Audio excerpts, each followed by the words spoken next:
Phyrexia All Will Be One brings a wealth of new tools to Commander decks, including a halfway return to a divisive mechanic, a fresh cycle of super mean monocolored mythics, and a dozen returning characters from Magic's past. Today we set out to rank every legend associated with Phyrexia All Will Be One on how they are as a commander by 3 metrics: impact in play, uniqueness, and deck flexibility. This only counts these creatures as a commander, and they might rank differently when you include them in the 99. So without further ado, I'm Justin Parnell, and these are all 34 legends in Phyrexia All Will Be One ranked for commander. Number 34, Miglo's Maze Crusher. Okay, I honestly, hand to Erebos, I don't know why this is legendary. I legit don't know. I mean, I guess you could make an oil counter red and green deck with Migloz at the helm. You could do that. You definitely could. But even then, you've got a semi-aggressive creature in the command zone with fairly mediocre activated abilities for the cost associated. Great for 60-card Magic, but we're talking commander here, and being in your command zone specifically. As always, something's got to be the worst. And for the second set in a row, it happens to be a red-green legend that's clearly made for 60-card constructing. Number 33, Skrelv Defector Might. Skrelv is a bizarre card, not just because of its name that made me re-record this segment 2 or 3 times, but also because it's like a legendary Mother of Runes, right? But it plays much better on offense than it does defense, since it grants whatever it's targeting unblockable and toxic 1. The effect is just so small that I can't really see Skrelv being much of a success as a commander. If you want to attack with a bunch of toxic 1 creatures, there are better options in this very set that still give you access to white. Number 32, Rook Hexgold Nabber. So I think that the goal with Rook is to have creatures that have equipment already on them, and then you attack, and then you give those equipments to Rook. I think that's right. It can also happen when the creature dies. Would be be interesting for there be too many scenarios where the equipped creature dies, but your commander just gets to hang around. Your haste trampling 2/2 commander. So you can play defense a little bit, I guess. But it's just a little odd. You're going to be attacking with equipped creatures, and then in combat, you're going to take off the equipment, so they're just more likely to die in the combat. Maybe there's something that I'm not getting here. And maybe I'm just not appreciating the fact that Rook himself has trample and haste. But either way, this card sure seems like a lot of risk for not a lot of reward. Number 31, Kethek Crucible Goliath. Kethek is nice because it triggers at the beginning of your end step, which means that you can get 1 activation of it immediately after you play it, as long as you play it directly before your end step, so that's nice. To do that, you have to have a creature card you want to sacrifice, since tokens actually make poor sacrificial fodder for Kethek. And then you have to have an ideally cheaper trick in the deck than the creature you sacrificed. I know I'm stumbling a little bit here, but I'm just trying to make sure why you have to go through so many hoops, and I really can't figure it out. I'm not saying there's nothing here for this commander. That's not what I'm saying at all. But I am saying it seems like a lot of hoops to jump through. To cheat something into play that's less mana than the mana you just had to spend.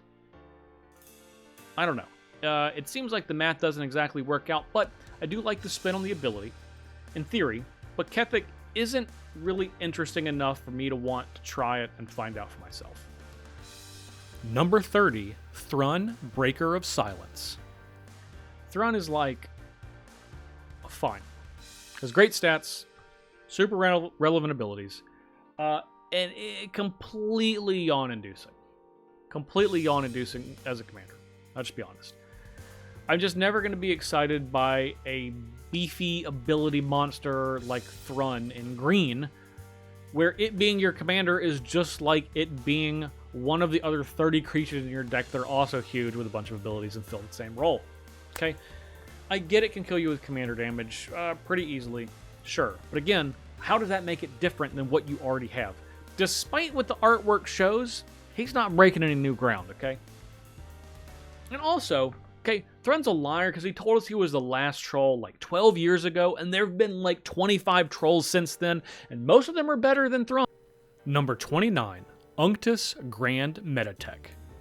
Hey, look, Grand Architect is back as a legend, baby.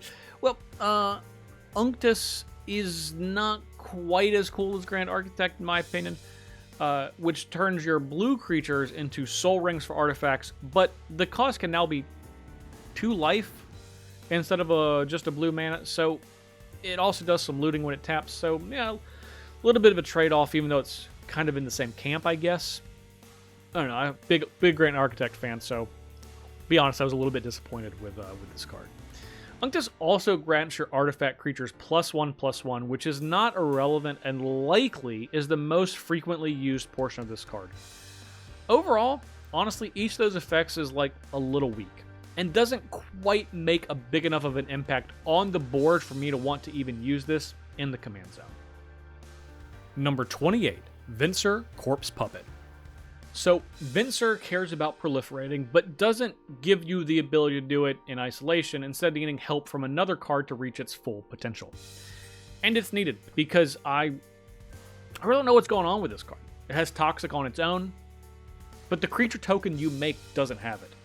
And the abilities you grant it also don't include it. It gives Flying and Lifelink. So there's a bunch of Lifelink, but I can't really draw a connection as to why.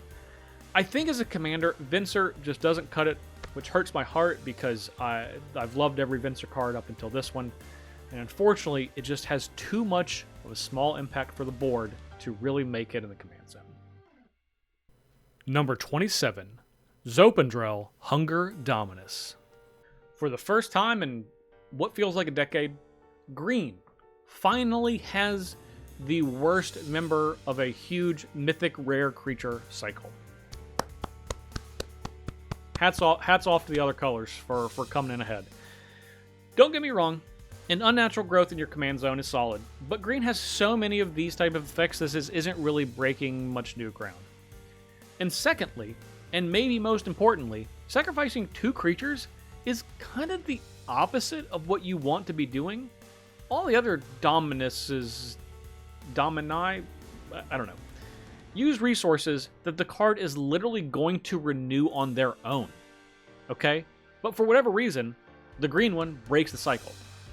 I have no idea why, but I'm positive that this hurts the card, okay? You need those creatures. You don't want to sacrifice them. That's the whole thing that this card does. In combat, this is an 8/12, and if you happen to not be able to attack with your indestructible 8/12, it has reach. Okay. I mean, I guess that's good. Anyway, this effect has been done multiple times before for cheaper, multiple times in mono green. This is a pass for me, but I'm not sad that green had to sit this one out in the Dominus race. Number 26, Graz Unstoppable Juggernaut. Graz, look, it ain't a lot of things. It's not inexpensive. It's not really strategy intensive. And it doesn't want you to play other large creatures in your deck. Okay, that's 3 strikes. But it is one thing, fun. Graz can turn your tokens into 5/3 attacking juggernauts just like Graz, provided you're able to make them in your deck with only colorless cards. Graz is the kind of card I want to play exactly one time just to see if I can make it work. It's definitely satisfying to see your army of Mirror get a +4/+2 boost and crash into the red zone. You just have to hope that no one paid attention to what your commander actually does to be able to pull it off more than once. Number 25, Jorkadine First Goldwarden. Yes, another red and white equipment-focused commander, only this time you have to work harder and you have a much better chance of getting blown out by sweepers. So, sounds like a lot of fun. In all seriousness, Jorkadine's aggressive, and that can put a lot of early pressure on the table. But just a decently statted commander that draws a card sometimes isn't going to be enough. And it's tough for me to recommend this as a commander knowing options like Akiri, Fearless Voyager, and Wyleth Soul of Steel are also out there. I do think that this Jorkadine is better than the last one, but man, is that an uninspiring card for someone who's supposed to be leading a resistance. I think this is why the Phyrexians win. Number 24, Chiromonix, the Rat King. Rats on rats on rats on rats is all that Chiromonix cares about. Finally helping the rats fulfill their destiny of spreading disease amongst the entire table. Congratulations. Chiromonix is narrow but focused. I'll give it that. Though I'm disappointed that when he enters the battlefield, you have a chance to look for one rat. One rat, that's it. You just get one for this commander? Just get one? Just one rat. Anyway, then it gives your rat team toxic. Chiromonix wants you to build his deck exactly one way. And for that he suffers. I just want to be straight. Hey, at least you can give Septic Rats and Ichor Rats 2 types of poison granting, so you get some cool points for that. Number 23, Geth, Thane of Contracts. Geth's predecessor, Geth, Lord of the Vault, also cared about reanimating creatures, just from an opponent's graveyard. This version comes with the rider that also exiled them if they would die or be bounced, which is understandable given the set activation cost of 3 that could get out of hand if you abuse the same creature over and over. A lot of people might be focusing on the line that says the rest of your creatures get -1/-1 indefinitely, but if we're building a Geth deck, we can do a pretty good job of ignoring that line fairly easily. Geth's reanimating ability has no restrictions beyond being sorcery speed, so finding large threats as quickly as possible can just ignore being a bit smaller. Overall, Geth is essentially a mono-black version of Felden of the Third Path, which is not bad, but even Geth is a bit worse than Felden. They're different colors and give access to cards differently to help them, of course, but overall, I think they're going to exist in a very similar sphere in Commander. Number 22, Tekuthal, Inquiry, Dominus. I'm a bit relieved that the blue Dominus is pretty one-note, both in its static ability and its indestructible counter ability. The static ability is certainly powerful, but it's wildly narrow, which is going to make it tough to use as a commander. I will note that Inexorable Tide and Flux Channeler are absolutely bananas with Tekuthal, and it takes very little effort to ultimate any Planeswalker the turn that you play them. That alone is something to take note of. Making this Dominus indestructible isn't hard, but it's also the only one that isn't naturally occurring through the course of the game. You actually have to put effort to put counters on stuff, which, again, that doesn't always happen unless you set up your deck specifically to do it, which, of course, you're going to, but playing it in the game, you can't just play this down and hope that no one targets it before you build up those counters to give it indestructible. There aren't any other commanders that occupy the same space, so it gets points for that for sure. But the lack of deck building direction leaves this lower on the list than some might expect. Number 21, Rhea Ivor, Bane of Bladehold. Oh, my hero Bladehold, how they did you wrong. Phyrexianized and all. Rhea Ivor's pretty interesting. Noted. She attacks, and she turns one creature in your team, could be her, could be another creature, into the famous Might Maker, TM. I trademarked that. So when the Might Maker hits an opponent, instead of doing damage, they make that many mites. It's a lot like the card Earl of the Squirrel from one of the unsets that has Squirrel Link. This is like Might Link. Okay, that's what it gives one of these creatures. I can see the potential for this to be good. Land a big hit, make a ton of mites. But it's telegraphed from a mile away when this is your commander, unlike it just being a random card in your hand that can hide there until the best moment. And maybe I'm being too harsh. The upside of repeated token making when you can pseudo wail on an opponent will likely come up more than I'm giving it credit for right now. So let's assume you can do Rhea's trick regularly. Let's just assume that. What does the rest of the deck look like? Right? How does it differ from other token-centric black-white decks? And I'm asking this question honestly because I really don't know. It seems like Rhea kind of fits into a sweet spot of not quite being good enough from every different angle you could look at it. Number 20, Melira, the Living Cure. Well, Melira still hates poison counters. More news at 11. But she did pick up a bit more power and an extra color. While the poison prevention is going to be flavor text in most games, the bottom ability that returns a creature to play, or an artifact to play, is more interesting. I'd be remiss if I didn't mention Safi Ericsotter, which this card is no doubt based off of, but Melira's version is more powerful, letting you pick a card, going to any graveyard to give it back to its owner, and allowing for that ability to target artifacts as well. However, this is a big however, Melira exiles herself, while Safi only sacrifices, and in normal scenarios, the difference between those two abilities is non-existent, as it's your commander, so it's going back to the command zone anyway. But Safi having the chance to go to the graveyard allows for other recursion tomfoolery that Melira lacks completely. Overall, I prefer Safi for this reason, and that makes Melira a little bit lower on this list.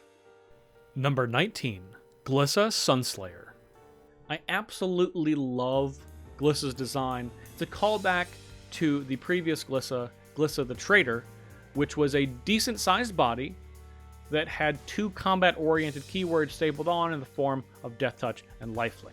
So that means that it's going to be difficult to stop Glissa from connecting in combat, which is good, because every time this Glissa connects in combat, you're going to get some value one way or the other, whether that's directly drawing cards, dealing with enchantments regardless of the player, or dealing with pesky planeswalkers or other counter-heavy cards. I'll admit that Glissa might be better in the 99 rather than the command zone, as she's just generically good and doesn't offer much of a strong presence for any sort of strategy outside of generically good Magic cards. That's going to hold her back on this list, but don't sleep on this commander, as you're probably going to be dealing with a bunch of really excellent cards if you see her in the command zone. Number 18, Sulfim Mayhem Dominus. Oh, Sulfim is absolutely horrifying. It's a terrifying commander to have to play against. Now, it doesn't double your combat damage, but it sure as heck does double everything else. It's super easy to activate that indestructible counter ability too. And honestly, just having 2 cards in your hand might be enough to dissuade a lot of players from even attempting to target it with removal, so you might not even have to use it until it's really, really convenient for you to do so. With Sulfim, you're really going to want to go for large chunks of damage, so think more Flame Rift and less Pyrohemia. I don't think this Sulfim is necessarily better than Torbran, Thane of Redfell, which is going to be the card it's going to be compared to most frequently, as Torbran can turn 1 damage into 3, and, of course, counts combat damage as well. But there's no question that Sulfim is harder to get rid of, and that's got to count for something.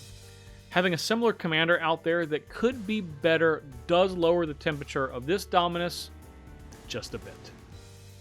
Number 17, Malkator, Purity Overseer. Legendary Blade Splicer, one of my favorite white creatures. For me, it would be difficult not to include all of the available splicers, as they're all pretty solid creatures in their own right that make golems and boost them a bit. Malkator is definitely straightforward. Play artifacts, make golems. Okay? That's it. That's what you're doing with this card. So you don't really have a lot of directions you can take the deck once you ensure that you have the golem-loving pieces. And please, don't forget about Golem Foundry, which I would bet was the inspiration for Wizards to make this card in the first place. Number 16, Vron, Executioner Thane. I have seen people poo-pooing Vron online as a poor man's blood artist, and look, I get it. I get it. I totally do.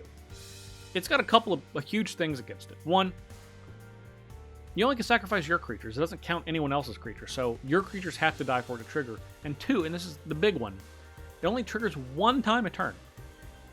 But if you are able to trigger Vron once during your turn and each of your opponent's turns, if you're playing with 3 other people, that's 8 life drain in a single turn cycle. And the cost of only 4 sacrifices. And that might not sound like a big deal, but I can assure you that it is. And this is the time that I'm going to shout out my #1 favorite underplayed card in the entire format, Spawning Pit. This is the best card in Vron, period. This should be the #1 card that you aim to play with this legend. Every second creature you sacrifice will refund you a third at the low cost of a single mana. I legit think this card is insane in decks that make tokens in any regularity, sacrifice theme or not, and truly do not understand why this card sees as little play as it does. Anyway, Vron is plenty powerful even with this restriction, because you're going to fill your deck with the rest of the cards like him and Blood Artist anyway, and those drains add up quickly. Just be prepared to cast him multiple times, because once everyone loses 8 life in a single turn cycle, there's going to be a big old target on his head. Number 15, Nayali, Sun's Vanguard. So Nayali loves tokens, so much so that she gives them all double strike and helps you play cards from your deck when you attack with them. I do both like the double strike portion of this card and think that it's absolutely needed, because the rest of the card encourages you to continue to play to the board, since the cards you'll be drawing can only be played after you attack with a token. The double strike helps close the game much quicker, even on small 1/1 tokens. The best part of this card is that the exiled cards don't go anywhere. They just stick around. They stay there until you have Nayali out again and can attack with a token. It unlocks those exiled cards and lets you play them 4, 5, 6 turns later in the game, no matter how many you've exiled. That's good design. It helps this card just from being a bit lower in the rankings. Nayali doesn't have much in the way of competition for the throne of best red-white legendary creature that cares about tokens, so if that's the color combination you want, looks like she's your champ. Just don't look at adding a color, because she starts to look a lot less appealing then. Number 14, Kinzu of the Bleak Coven. Kinzu is a spin-off from Nightmare Shepherd, with the requirement of paying 2 life and the bonus of giving it Toxic 1. And of course, not to be understated, starting in your command zone, which is kind of a boon for this type of effect. It's not a secret that I don't like exiling my own creatures. I do love getting a bonus, though, every time something enters the battlefield off of a trigger that I get when a creature dies, and then are rebirthed as little toxic critters. I do like that. And while I don't care much for the Toxic 1 aspect, it doesn't hurt, but it's not the reason I like this card. I will note that Toxic does stack, so this is something like that's beneficial if you already have a Toxic creature like Blightbelly Rat were to die. It would return with 2 instances of Toxic instead of just 1. That's pretty good if that's the direction for your deck that you want to go. I'm more into repeated triggers, something like Solemn Simulacrum, Bone Shredder, or Stitcher Supplier, just to make sure I need to have a sacrifice outlet ready, because once you start churning through those creatures on the battlefield, she's going to have quite the target on her head. Number 13, Drivnod, Carnage Dominus. Drivnod, outside of having an equally imposing and silly name, is most closely similar to Teysa Karlov. The only difference being that Drivnod is just mono black, which means that you can't play any white cards, aka no real noticeable downside. The good news is Drivnod is kind of a scary threat with a whopping 8 power. The better news, and real improvement, is Drivnod can easily gain Indestructible at the cost of exiling 3 spent creatures from your graveyard and 4 life, or a black mana or 2. This means that unlike Teysa, Old Drivy wants you to play a bunch of creature-destroying sweepers since it'll stick around to tail the tail. That is not an irrelevant effect, and should set up nicely for the inevitable exile on Driv to return to the battlefield and start anew. Teysa is good in Commander, and while I do not think the Drifnod is better overall for the reasons outlined, I think it'll see about the same amount of play, which caps its potential compared to others on this list. Number 12, Chisgoyra, Forge Tyrant. Chisgoyra of Tooth and Scale fame has finally made herself appear after 20 years of seeing those common artifacts in Mirrodin, and fortunately, she's a little bit more powerful than those common artifacts would imply. One of, if not my favorite qualities of any commander is their ability to be cast frequently or stay in play consistently. Chisgoyra has full-blown affinity for artifacts, which means the 9-mana tag only matters for cards like Visions of Ruin or Imposing Grandeur. With a mono-red deck stacked with artifacts, the most likely scenario is you cast Chisgoyra for red, red, red multiple times in a game. And then what? Well, the real juice is on the attack trigger. You get to exile the top 5 cards from your deck and play an artifact from among them, which also gets affinity for artifacts, essentially making it free. The portion I don't love is that those cards stay exiled forever. But even if you attack 5 times, that's only 25 cards, which is going to leave you with about half of your library at the end of most games. And of course, you can take advantage of the exile with cards like Layla the Blade Reforged or Passionate Archaeologist. It is something to keep track of, no doubt, even if in most games it's not going to be a problem. The real problem is that you have to make sure you don't include too many artifacts that are central to your strategy, because if you go to attack and you exile more than one of them, you can only pick one and the other one will be exiled forever. Number 11, Vishgraz the Doomhive. Vishgraz is not an insect that plays around. It wants to deal you as many poison counters as fast as it possibly can. Does that sound familiar with any other poison decks that you know? If you're looking for the best toxic focus commander with a plan to get opponents as dead as quickly as possible, I do believe Vishgraz is the bug for the job.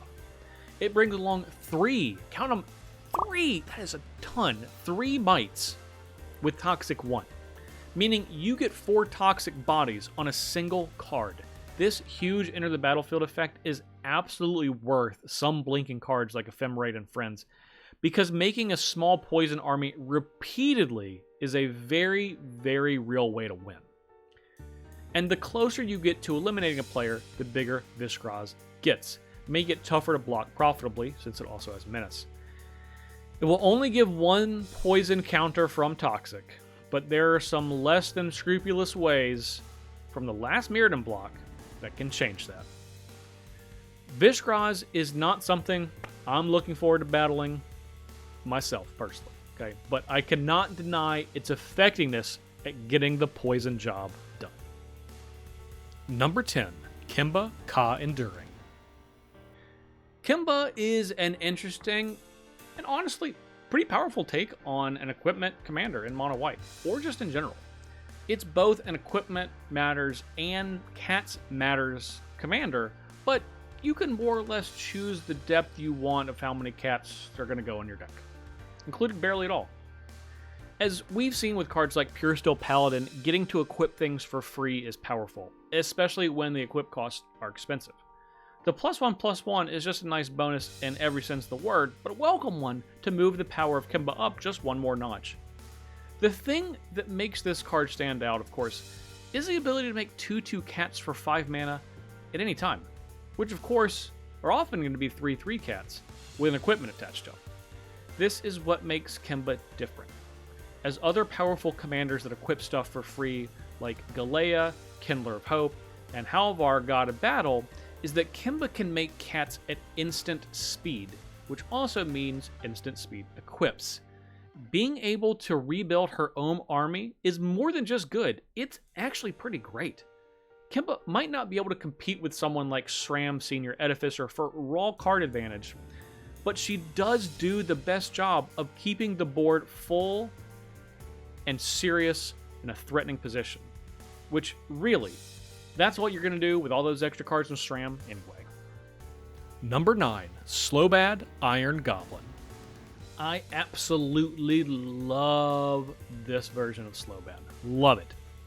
This sacrifice conversion ability, as we'll call it, has appeared on 3 other cards so far.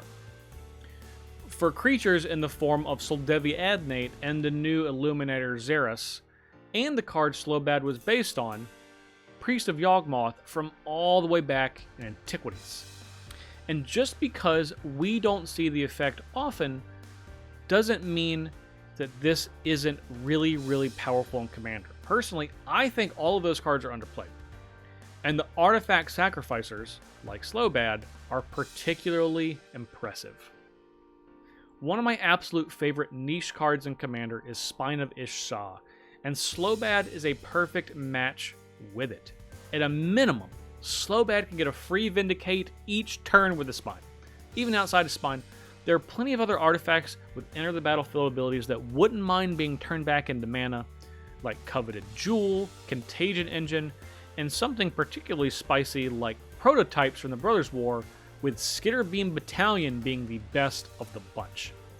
Keeping Slowbad alive will probably be tricky, but fortunately his deck will likely lend itself to more mana than usual, and maybe a pair of boots or two can get him back in the action quicker when he does inevitably die. Number 8, Izuri, Stalker of Spheres. Izuri operates in some interesting design space. He's a legendary creature that cares about proliferating, drawing you cards every time that you do, but only cares about the act of proliferating, and not really leading you in any particular direction as how you should do it. These type of designs are among my favorite for Commander, as this is certainly a narrow theme, but open-ended in the way for you to interpret exactly what you'll be proliferating. Izuri is clear about one thing, and that's wanting as much mana as possible to pay for his 3 mana Enter the Battlefield ability. Finding cards that help you recoup that mana, like Astral Cornucopia or Everflowing Chalice, go a long way to breaking parity with Izuri being cast repeatedly from the command zone, or just being blinked over and over again. I really love Izuri, and the potential for this exploration of this design, so he really ranks high on this list, which could surprise some people, despite not having the raw power of some of the rest of the legends in this set. Number 7, Mondrak, Glory Dominus. Well, if it isn't our old pal Anointed Possession this time, in legendary creature form, suited to go directly into your command zone. I don't think I need to explain why doubling your tokens is good, or how easy it is to sacrifice 2 of them to put an indestructible counter on Mondrak. But what I will say is I think this card is a little bit less powerful than it appears. Really only because having access to only white, based on Mondrak's color identity, you lose a lot of the overtly broken token cards that often appear alongside token doubling effects. Which is to say, this card is merely very, very good, rather than problematically good. It will always be worth playing when you can immediately put an indestructible counter on it, meaning you have a couple of creatures to sacrifice, rather than try to save a mana and get it down a turn early. And it'll still be easier to remove than just an enchantment, but indestructible does go a long way in rebuilding after a sweeper, which you can guarantee is going to happen immediately after you play your commander because of its wildly powerful effect. Number 6, Ovika, Enigma, Goliath. Enigma is right because I can't even really tell what I'm looking at here. Okay, the part I understand is Goliath, because 7 mana is an absolutely enormous amount to play a card from the command zone. Now, fortunately, Ward of 3 and paying 3 life is going to redirect a lot of unwanted attention, to the point where hopefully you can untap with this. And then, if you do, you can gain access to the true champion of young pyromancers and murmuring mystics across the multiverse. Ovika makes really awesome looking tokens, equal to the cost of each non-creature spell you cast. Doesn't need to be first, doesn't need to be on your turn. All of them, you get that many. And it gives them haste until end turn. That's kind of a big deal, as it can play offense or defense very well, I can envision a deck where the goal is just straight up to protect Ovika and draw cards, and being very, very hard to deal with as it spews a bunch of tokens every turn and you just win through inevitability. Ovika is strong, but you have to have an equally strong will to roll up with a 7-mana commander that looks as threatening as it actually plays. Number 5, Elishnorn, Mother of Machines.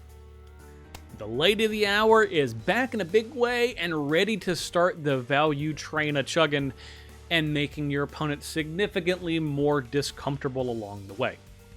Just like she always has. The more things change, right?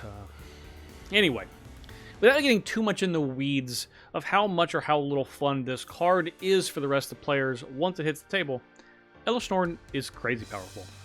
Panharmonicon is a commander staple, and slapping it onto an undercosted commander with a Torpor Orb sprinkled in is going to warp the game the moment she lands on the battlefield. There are commanders who are lightning rods, and then there are commanders who have to be removed immediately or they start to create their own orbit. Elishnorn is the latter, and for better or worse, lends herself to a strategy that involves denying resources for your opponent while loading up on value for yourself. Protecting her should be your number one priority, and having a handful of protection or indestructible granting cards should be a focus for keeping her around, as the best way to beat an Elishnorn is just to keep her from being on the battlefield. And if you're the pilot of that deck, it's your job to make sure that's easier said than done. Number 4, Othari, Sun's Glory. Othari might be the secondary commander in the Rebellion Rising commander deck, but to me it is by far the most interesting.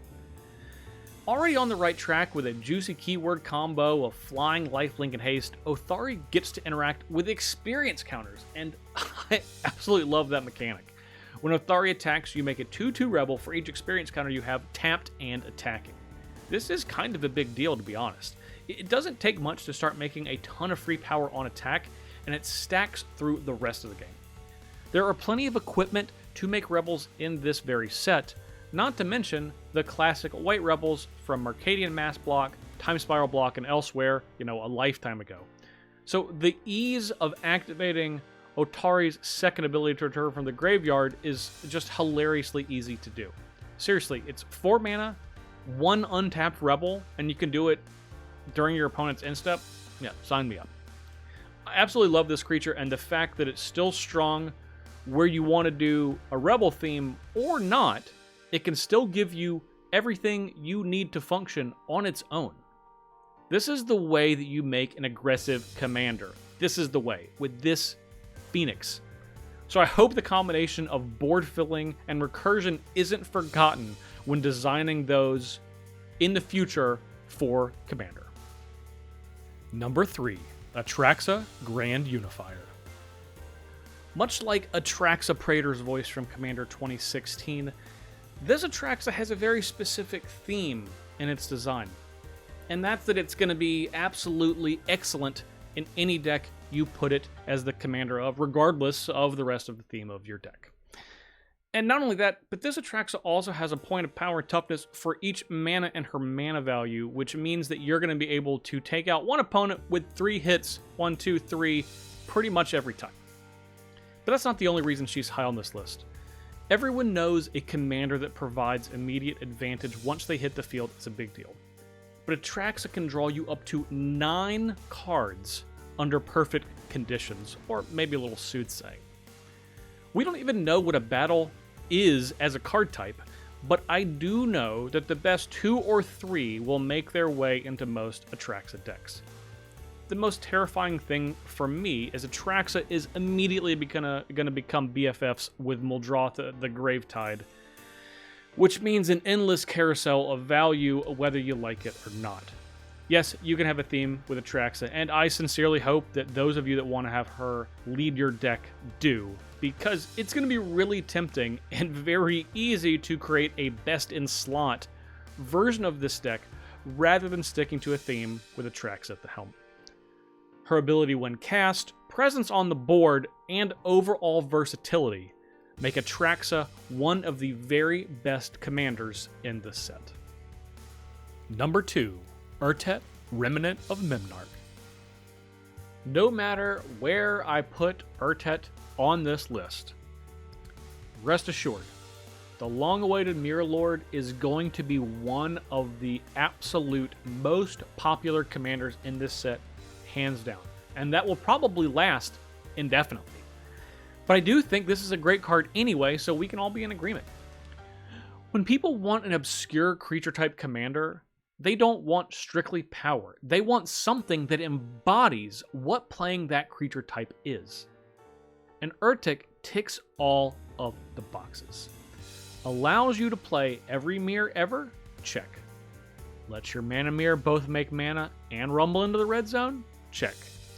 Makes more mirror to take advantage of the shallow pool of creatures? Check. Can act as a win condition on its own? Check. Urtet is a home run design. And it makes a great puzzle to see how many times you can activate the 5-mana ability. Urtet is certainly narrow, but fulfills the space it was designed for so perfectly, that it gets to sit high on this list, deservingly so. Number 1, Ixel, Scion of Atraxa. Ixel is one of the few commanders in this set that messes with Corrupted, a poison counting mechanic. And one of the things that I really like about Ixel and the commander deck that she leads is the theme of, I want to poison you out, but I really want to do it slowly so I can have fun along the way. Ixel has great stats for her cost of 1 white, black, green, being a 2/5 with flying and vigilance and toxic 2, meaning that after you hit someone once and do a single instance of proliferating, you could basically start drawing cards from your opponent at the end of that same turn. And this is why this design is great. You want to poison someone, but if you kill them, you lose the advantage they give you. And they only need to be at, 30% of a poison death before they start handing over cards during your end step. This goes in the face of how poison has previously functioned from a mechanical standpoint in Commander, which was hit you with as much infect damage as I can as fast as possible until now. This is a lot more fun for everyone. Ixel is strong on her own and leads you down a few paths depending on how hard you want to go into poison, or maybe just focusing on playing the cards that your opponent are going to give you. Either way, Ixel's one of my favorite cards from a design standpoint for this set in Commander. So that is it. Every single legendary creature in Phyrexia All-Will-Be-One and Phyrexia All-Will-Be-One Commander decks ranked from 34 to 0. That is a ton of cards, ton of new commanders. I want to hear from you. Let me know in the comments which of my rankings that you disagreed with the most, which card was I just too low on, or which card was I too high on. We do these videos all as content creators, and I do want to be held accountable, because if I made just a terrible call and a card is just much better than I think it is, I want to know, and I want to hear about it. Even if you come back into this video 2 months from now and be like, Parnell, you are so wrong about that green dominance, which is terrible. I don't think it's a very good card. Anyway, let me know in the comments. And while you're down there, on your way back up, make sure to hit that like button. And of course, subscribe to the channel. That way you don't miss any other Commander content, Historic Brawl content, Cube content, all the best singleton formats that Magic has to offer. And of course, if you're not yet, follow me on my social media channels right here, which you can of course find in the description as well, so you can see all the different content I make across the board. Thank you all so much for watching. I'm Justin Parnell, and we'll see you next time.